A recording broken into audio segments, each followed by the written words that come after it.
Well, it's a little on the cool side on this day.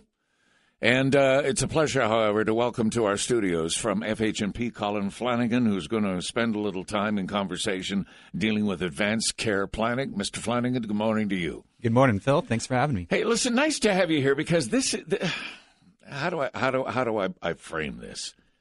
I can see that I have about 20% of my life left to live. I have used a good 80% of the time allotted to me. I've used it well. I've been privileged to be in this situation, but I can see where the end is, just over there, hanging out on the horizon. I have passionately dealt with subjects like physician-assisted suicide. I'm dealing with a mom who has, onset of Alzheimer's, dementia, who would have, if she'd had the ability to activate a physician-assisted suicide. So all of that is kind of woven into this whole concept of advanced care planning, without some of the more controversial, topical elements of it. And yet it is a topical conversational subject. Well, I know that there's always the question about the controversial element being the physician-assisted suicide, and I will touch on that at the end of the show as well, too. Okay. So, but before we get there, what I really wanted to talk about... Are there a few other steps along the way?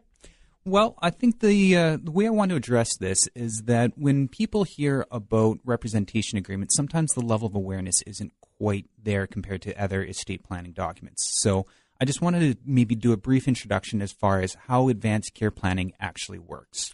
We all have an understanding of how power of attorney works.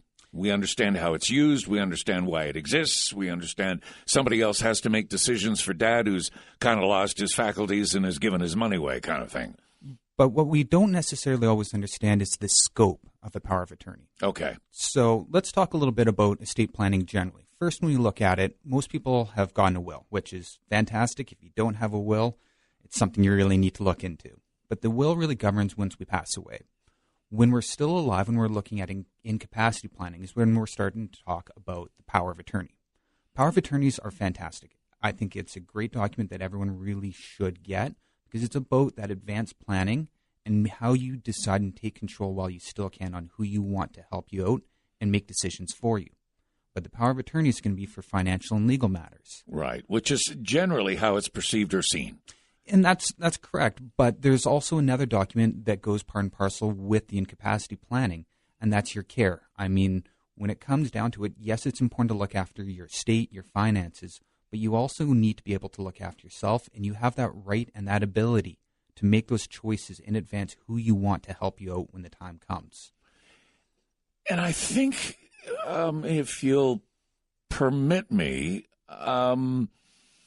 I think as the government was approaching the whole concept of, and I know you're going to go there at the end, but it sort of front ends some of this conversation, the whole concept of physician-assisted suicide, we were looking for the federal government to move forward in a significant way, allowing people to write documents that said, I am aware that I'm suffering from Alzheimer's, and when it reaches this stage, this is what I want to have happen to me. And the federal government slammed the door in the face of those individuals.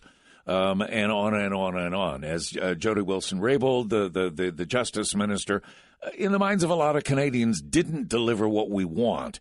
So now it falls to you to artfully craft a document that sort of, I don't know if it's possible to do an end run around the federal government position, but can you protect me or at least help me get by some of those provisions? Well, we'll talk about how the representation agreement can interplay with the procedure when it comes to physician-assisted suicide. Fair enough. Let me stand back and you go. All right. So before we get ahead of ourselves, one of the things I want to talk about is when you've got the ability to make that decision. It's fantastic. You have the right, you have that power as far as who you want to make your healthcare decisions. Who do you want to have access to your medical records, hire and fire doctors, create care plans when it comes to care facilities, and even end-of-life decision-making.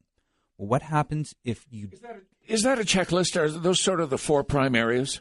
Those are just a couple of examples going off the top of my head. All right. Okay. So when we're looking at a situation, if you don't take this advanced planning, what happens? That's often the first question I get when talking about the subject is, okay, well, what happens if I don't do this? Well, first of all, you're rolling the dice a little bit depending on how circumstances play out. There is some aspects that can come into play. Now, under legislation, a temporary substitute decision maker can be appointed. Now, these are going to be situations where the scope of authority... Is that the official term, the temporary substitute decision maker? That's correct. Okay. I know it's a little bit of a mouthful. No, but again, suddenly I'm thinking, okay, that's an official term. It is an official term, and you often see the acronym TSDM. Okay, all right. So what this position is going to be someone that can make a healthcare decision for you when they're appointed to do so. Now, you don't have control on who gets appointed, and there is certain qualifications. In this situation, say grandpa, mom, or dad is in the hospital, and they've lost capacity, and the doctors are unable to get instructions from them because doctors always presume that the patient's going to have capacity and they can take instructions. Not. But if they can't. So then you start thinking, well, can a family member be appointed as a temporary decision maker?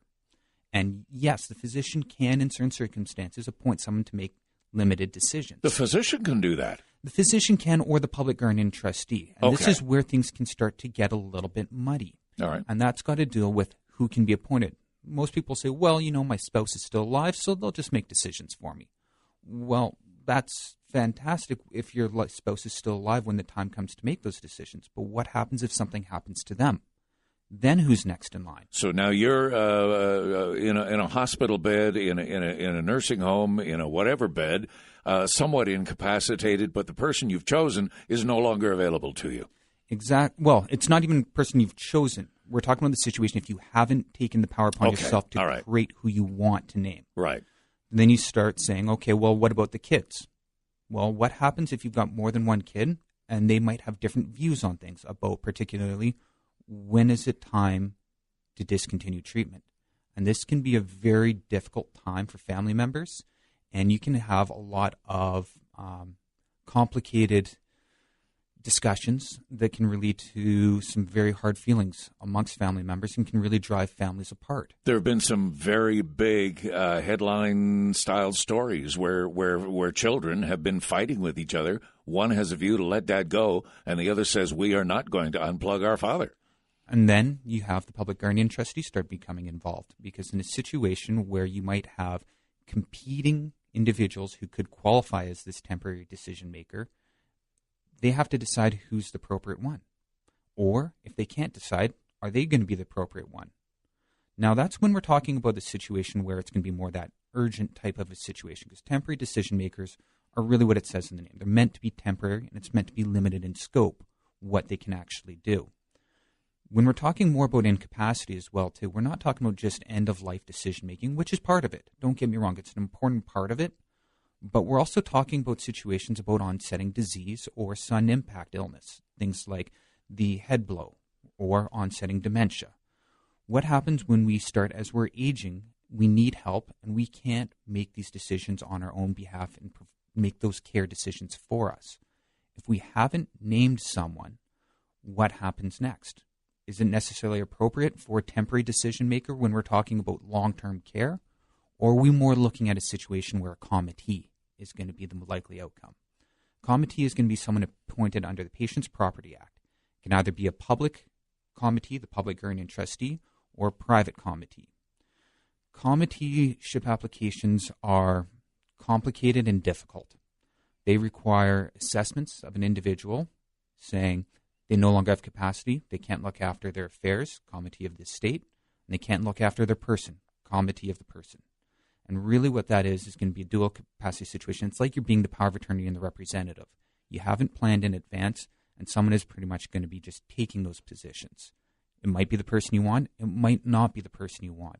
But it's also going to be expensive and time-consuming to get to that point, because when we're talking about having to go through the court process for having a committee appointed, it's not just a simple situation, because it's a very powerful piece of legislation where we're saying a person can't look after themselves and we're appointing someone else legally to be in that position. So there's going to be some check stops that have to be establish in front of the court and satisfy the court. So it's a complicated, long process. You're looking at months to complete, and in all honesty, you're probably looking at thousands of dollars. It's a difficult process, and the capacity assessments are not fun to watch someone go through. I mean, we're talking about a situation in someone's life when it's a very difficult time. If you're talking about onsetting disease, there's good days and there's bad days. There's good and bad times in any given day. It's a tough situation to be dragged in front of a doctor and asked capacity assessment questions that confuse. It's tough. Yeah. There's no other way to phrase that. Okay, so that's presuming that an individual has family members fairly close at hand. Yeah. What do you do when the child or children are living at the other end of the country, and when the lawyer phones child/children and says your father is in a serious state here? You've got to respond, and the response from the child is, you know what, I never liked him in life, and the quicker the old blankety-blank kicks, the better it'll be. Don't talk to me, and hangs up the phone. Where is that individual now? They're in limbo. You know what, you've given a great example there, because that shows something about a difference between that temporary decision maker and a committee. Okay. Under the temporary decision maker, there's certain qualifications in order to be an appropriate candidate. And one of them is having the ongoing relationship. If it's that child who's living on the other side of the country, in a different country, hasn't talked to dad in a year, has no relationship anymore, they're not going to qualify, nor should they. All right. So you're looking at more likely a committee situation. And if no one's going to act on that, no one's been appointed as a representative, then you're likely looking at the public guardian trustee going to be appointed as committee. Or it could be the guy that Bill had a beer with twice a week with down at the local pub.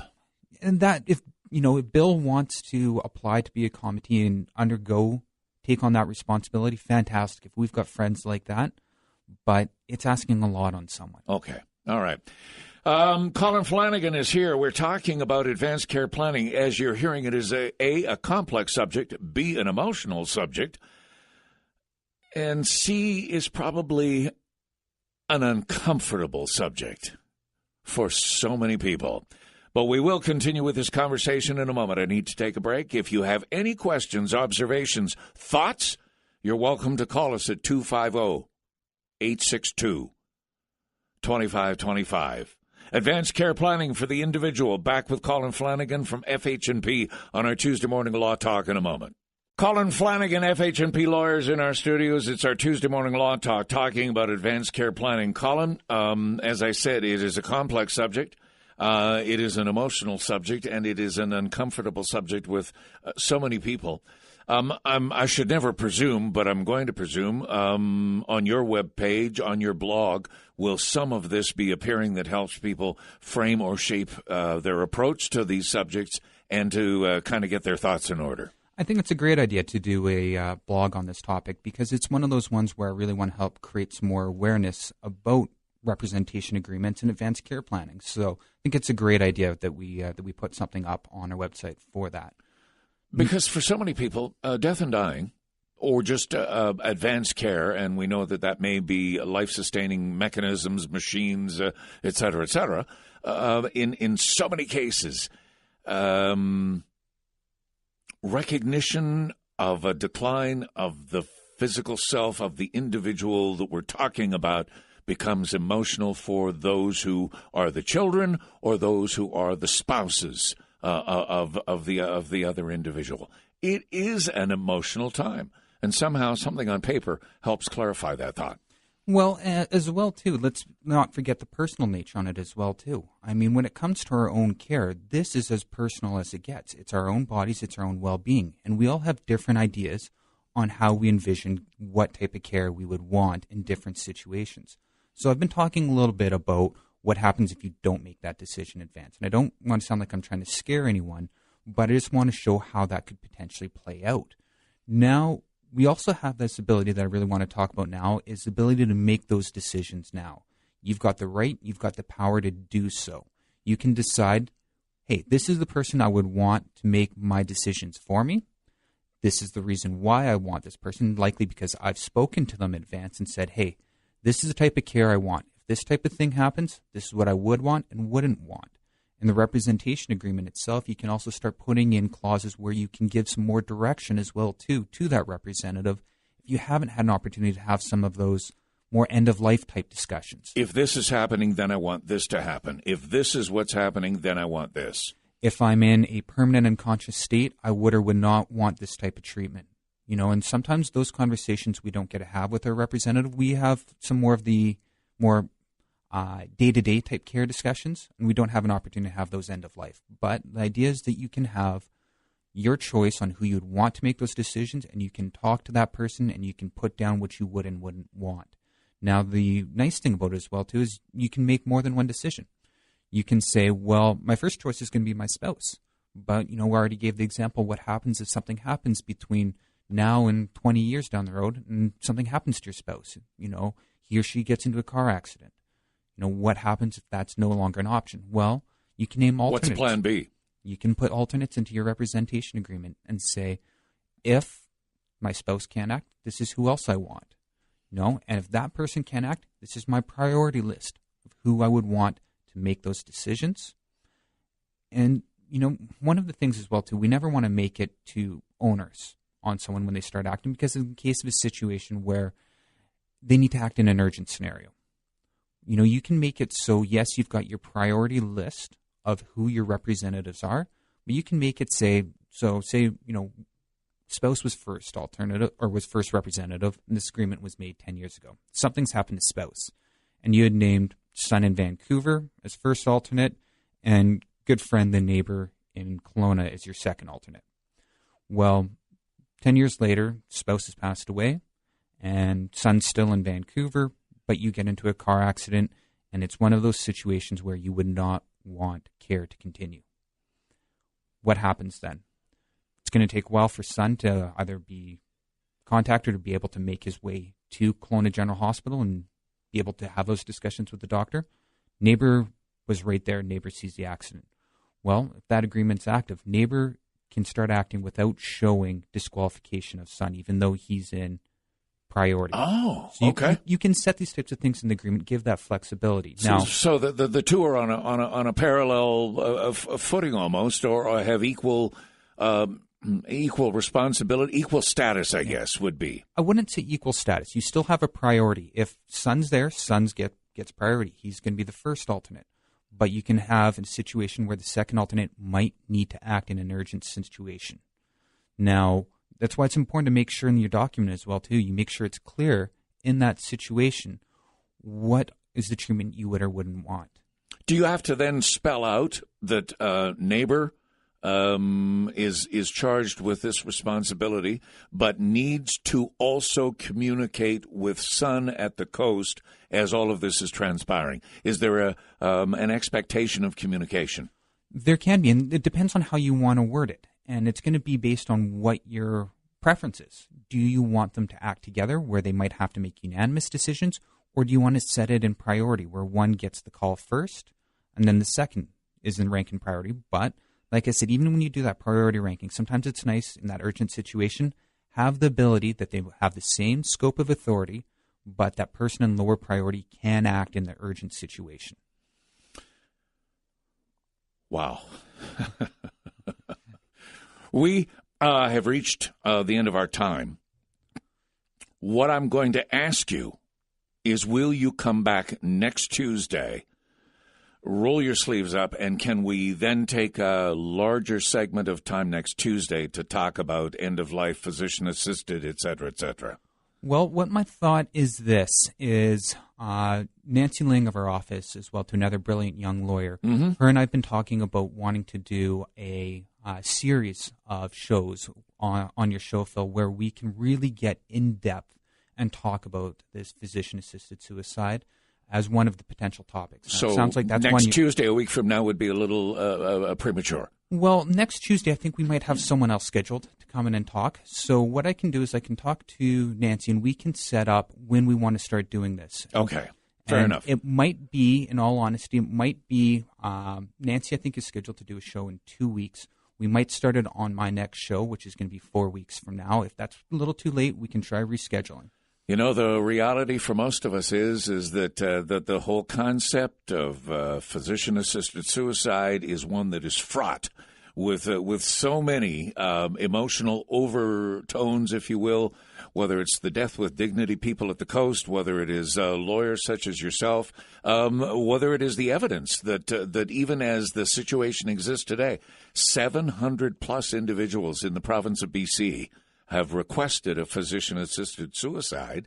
They keep asking me to not use that word, a physician-assisted death.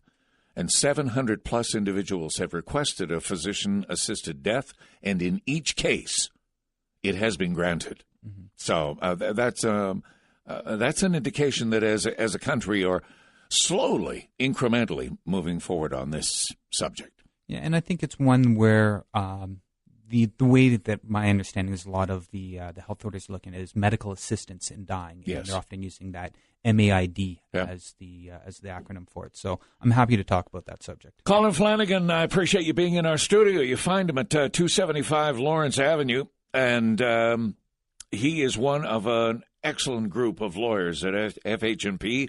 If you'd like to connect with him personally, go to FH&P through Google, and then go to the various lawyers that are in the here is who we are. When you click on the button, the roll down will show you where you find Colin Flannigan. Appreciate you being in our studio this morning. Always a pleasure, Phil. Good one. Thank you. Thank you, sir.